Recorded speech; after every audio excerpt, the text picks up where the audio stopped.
Halo teman rasa, jumpa kembali dengan saya Cak Tom dan inilah Aku Rasa, Akar Kuliner Nusantara. Kali ini kita kedatangan seorang pengusaha toko roti legendaris yang sudah ada sejak tahun 1930-an. Toko ini atau roti ini bernama Bising Ho di Magelang. Kita akan mengulik sejarah toko ini dan berbagi cerita tentang pengalaman membuka toko roti sejak era zaman kolonial Belanda. Saya sudah bersama dengan generasi penerus dari toko roti Bising Ho ini, generasi kelima. Ya, betul ya? Betul. Kak Gebi dan juga omanya nih. Oma ini generasi ketiga. Ya. Kak Gebi dan Oma Frida. Apa kabar? Oma sehat ya? Amin. Ya, kelihatan masih seger di usianya. Gebi, terima kasih sudah hadir. Kita ngobrol-ngobrol tentang sejarah dari toko roti Bising Ho ini. Di depan saya sudah ada berbagai varian dari produk toko roti yang legendaris ini di Bising Ho. Nanti kita akan coba. Oma, bisa diceritakan bagaimana sejarah dari Bising Ho ini? Setahu saya, toko ini pertama kali didirikan di Ambarawa. Oh, Ambarawa. Ya. Oh, oke, bukan Magelang ya? Bukan. Bukan. Jadi asalnya Ambarawa oleh kakek suami saya. Sekitar tahun 30-an itu ya. Jadi 36 atau berapa? Ya.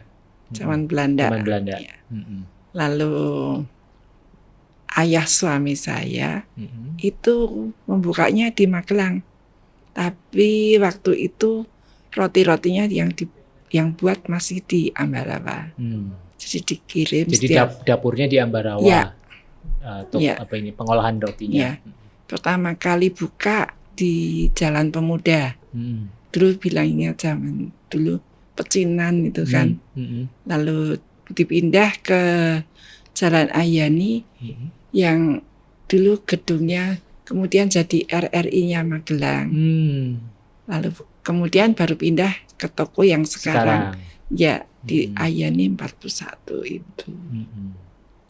Selama atau sejak tahun 36 ya, hingga saat ini belum pernah tutup sama sekali. Waktu zaman revolusi itu kelihatannya sempat tutup ya. Karena situasi ya. Ya, situasi ayah mertua itu ngungsi ke Surabaya. Oh. Ya. Wah, kebetulan saya orang Surabaya. Iya. Ya, ngungsi di sana. Ngungsi di Surabaya. Kita sebetulnya akar keluarganya itu dari ibu mertua saya. Itu dari Jawa Timur. Oh, ya. Oke. Saya sendiri juga lahirnya di Tulungagung, saya orang Jawa Timur. Berarti kita ada root yang sama. Ibu saya dari Tulungagung. Oh iya. Jadi eyang-eyang saya dari Tulungagung. Iya. Kalau mungkin eyang-eyangnya tahu sama kakek saya. Kakek saya itu dulu pecinta gamelan. Oh, oke. Iya. Menarik sekali ini pasti. Nama pendiri Bising Ho yang pertama yang di Ambarawa itu siapa namanya? Kue Kegi. Kue Kegi. Ya. Oke, itu yang pertama mendirikan di Ambarawa. Ya. Lalu di Magelang didirikan oleh mertua saya, Kue Tuan Hi. Kue Tuan Hi. Ganti nama jadi Mulyadi. Pak Mulyadi. Ya. Oke. Nah, saya pengen sedikit lompat nih ke Gebi sebagai generasi kelima gitu ya. Yang saya tahu karena saya kenal Mama gitu kan. Mama kan nggak nerusin ini kan, nggak ngelola.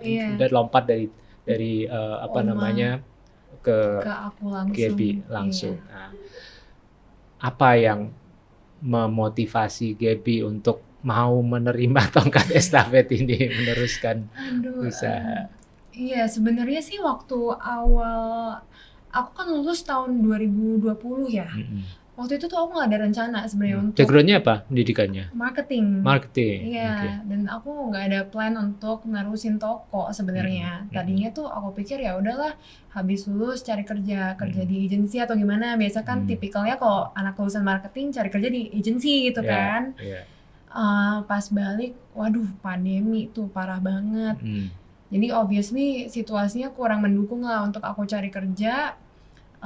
Ya udah nggak apa-apa, kita terusin apa yang aku emang waktu di Melbourne aku tuh sempat bikin bunga juga, aku florist juga ya, terusin dulu sementara pandemi udah agak mending. Aku visit oma opa waktu itu ya, kayak ke Magelang ya. Jadi oma sehari-hari tinggal di Magelang? Saya di Magelang. Iya di Magelang, ini pas banget lagi datang. Iya, bisa diajak ini ya. Terima kasih nih, alhamdulillah. Puji Tuhan pas oma lagi di sini kita syuting untuk podcast ini. Okay. Sempat visit oma ke Magelang. Jadi kalau toko di Magelang itu kan tempat tinggal sama tokonya tuh gabung kan. Jadi kalau aku visit ke sana, obviously aku nongkrongnya di toko tuh. Aku nongkrong di toko, aku perhatiin, wah ini kok banyak yang nyariin es krimnya. Padahal toko es krim ya? Es krimnya banyak yang nyariin es krim, es potongnya. Terus juga padahal tuh toko kita tuh nggak ada pelangnya. Dan maksudnya masih dicari gitu loh. Kelewatan pun masih diputerin, disamperin. Berarti ini seangkatan sama Ragusa, Sanggrandi. Iya. Rasanya mirip. Model-model seperti itu. Iya, setipe. Iya. Saya tumbuh bersama Sanggrandi, jadi sebagai orang Surabaya ya, jadi dulu sangat saya kalau ke Surabaya juga mampirnya ke Sanggrandi. Bener. Oke, lanjut.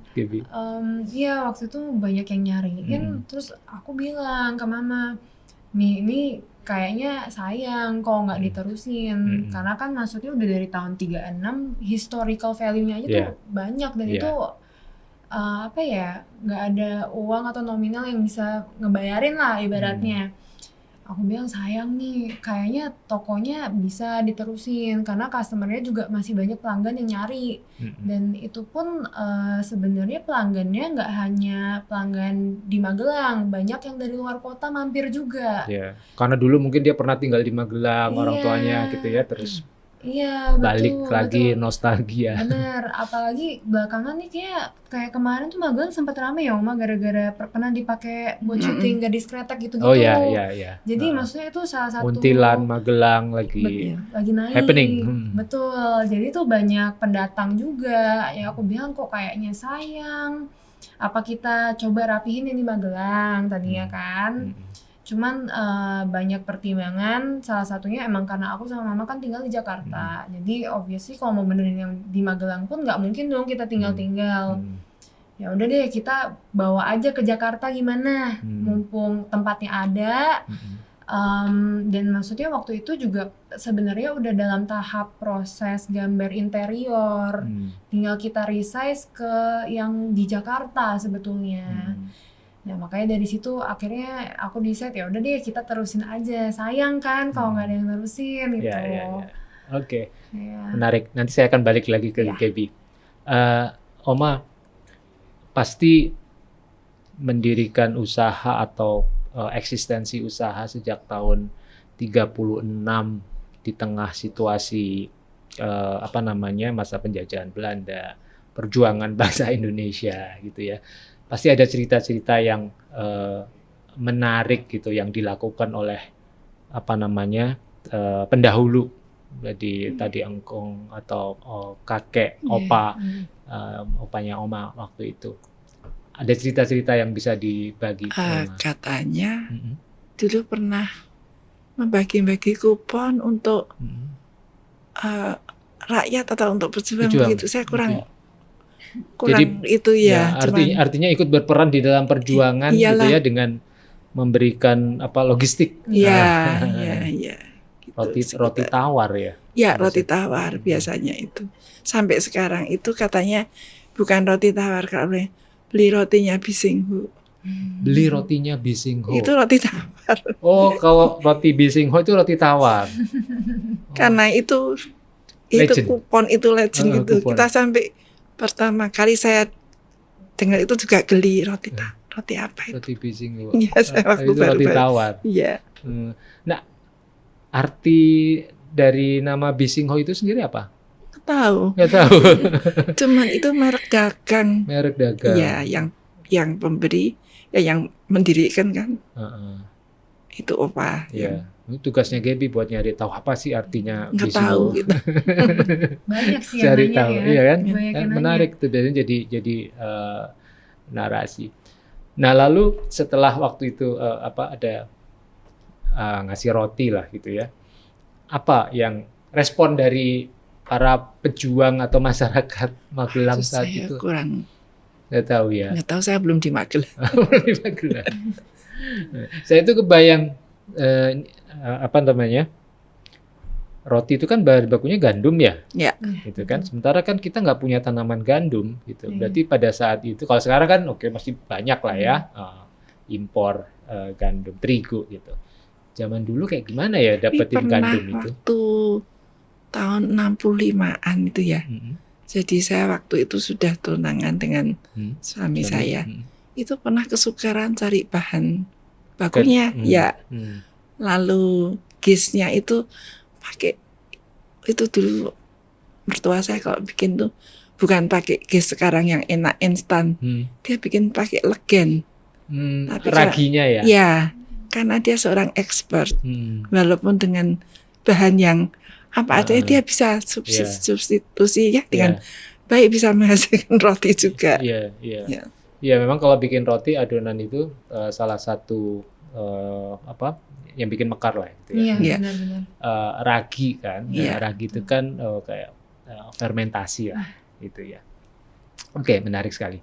Nah, selain roti Bisingho tadi itu, Iya.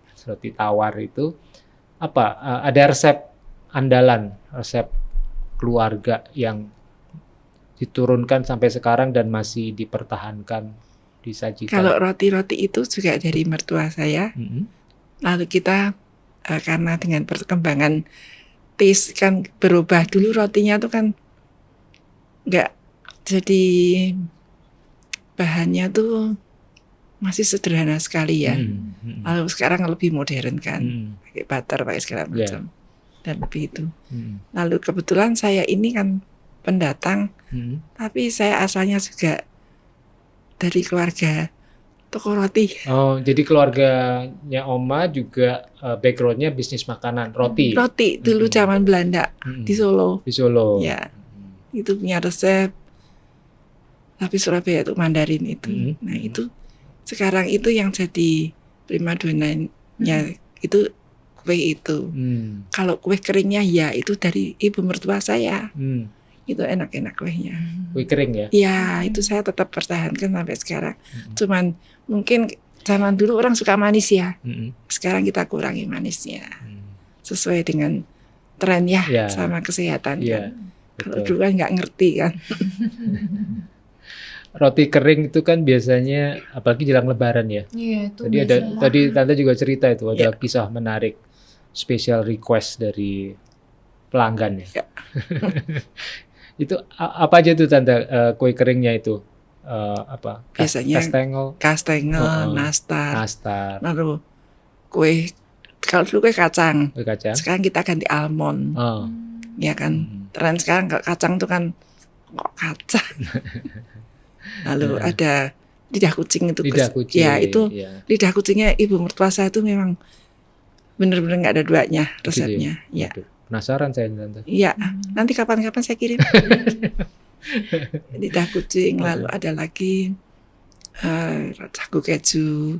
Lalu kalau Lebaran, khusus Lebaran aja itu putri salju. Tapi kalau kita buat putri saljunya, basicnya nggak manis. Jadi seperti kastengel, jadi nano-nano. Oke, baik, terima kasih. Nah, Gaby, mungkin ini udah terjadi di depan kita, teman rasa. Ada berbagai varian rasa dari roti Bisingho ini. bisa diceritakan nih, Gaby, apa aja nih? Nanti kita akan unboxing, kita coba incip. Yang favorit yang mana? Yang favorit itu yang pisang sih. Pisang. Banyak yang nyari pisang. Yang ini ya? Heeh. Oke. Biasa pisang coklat, pisang keju itu banyak yang nyari. Apalagi even yang di Jakarta pun aku pisang masih kirim dari Magelang. Karena beda ya Oma pisangnya ya. Ya itu Pakai pisang pisangnya. apa? Pisang raja itu yang enak itu dari kebetulan di dekat Magelang kan. Daerah Keranggan Temanggung. Oh, Temanggung. Iya, saya punya itu yang Pelanggan. supplier ya pelanggannya itu. Itu selalu dari dia. Oke. Ini ada beberapa rasa, varian rasa yang saya pegang ini pisang, rasa pisang, lalu ini ada pisang keju, apa ini coklat, meses, kemudian ada keju, ada keju coklat atau keju meses. Pisang coklat ada nggak? Ada pisang coklat. Ini pisang coklat. Nah, ini pisang coklat. Kita coba yang ori. Nah, yang ori ini andalannya nih. Kalau di sini di mana? Di Jakarta. Kita outletnya itu ada di Gading Serpong. Tapi untuk produksi sih kita ada central kitchen terpisah sih. Itu di Jakarta Barat. Toko rotinya di Gading Serpong. Iya. Dapurnya di Jakarta Barat. Ya. Kita coba. Yang istimewa pisangnya memang biasanya. Iya, pisangnya. Bismillah.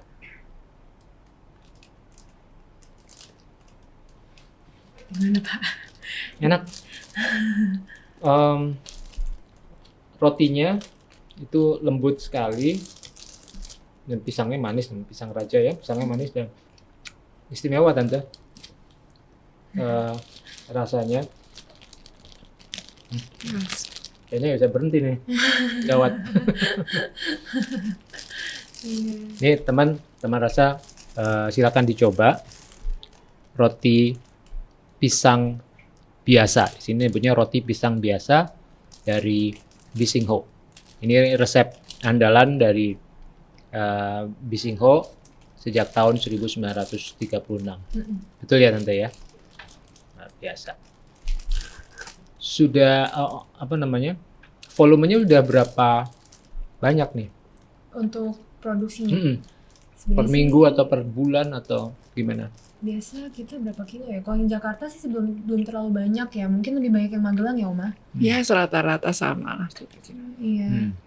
Soalnya kita sekarang yang di Jakarta udah berapa lama? Udah buka berapa lama? Jadi kalau untuk offline store-nya itu sebetulnya baru 4 bulanan. Tapi waktu awal-awal tuh aku sempat terima PO sebetulnya. Sambil belajar bikin daripada kebuang, ya udah aku terimain orderan, coba ditawar-tawarin ke teman. Itu aku terima online itu dari 2021 kali ya, kalau nggak salah ya. Jadi udah 3 tahunan ya. Hampir 3 tahun ya. 2021 berarti pas Covid. Iya, pas Covid. Pas Covid mungkin tuh pas parah-parahnya kali ya, pas zamannya Delta waktu itu. Delta. Ya. Nah, ini teman rasa memang bicara tentang toko roti heritage. Tiap kota rasanya sepanjang yang saya tahu tiap kota itu memiliki toko roti heritage-nya. Betul. Gitu ya. Kalau saya di Surabaya ada Chuan Bo, lalu mungkin di sini ada Tan Ek Chuan gitu ya, dan Magelang ternyata punya Bising Ho sejak tahun 36 dan kini hadir di Jakarta ya. Jadi silakan dicoba.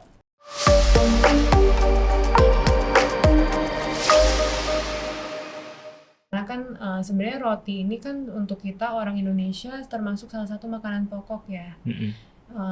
Kalau lagi lapar, it's just something easy, you can grab and go, fulfilling, wholesome, dan emang bahan yang aku pakai itu bahannya premium semua. Karena aku juga nggak mau lah menurunkan kualitas, karena itu kan biasa dampaknya satu kalau nggak kerasa, dua ke kesehatan. Dan emang Oma sama Mami udah titip pesan, pokoknya kalau jualan makanan itu harus care juga kita sama customer. Apa yang masuk ke badan itu harus bagus, yang itu. Ya sih kalau untuk rencana ke depan ya itu dulu sih prioritas sekarang ya.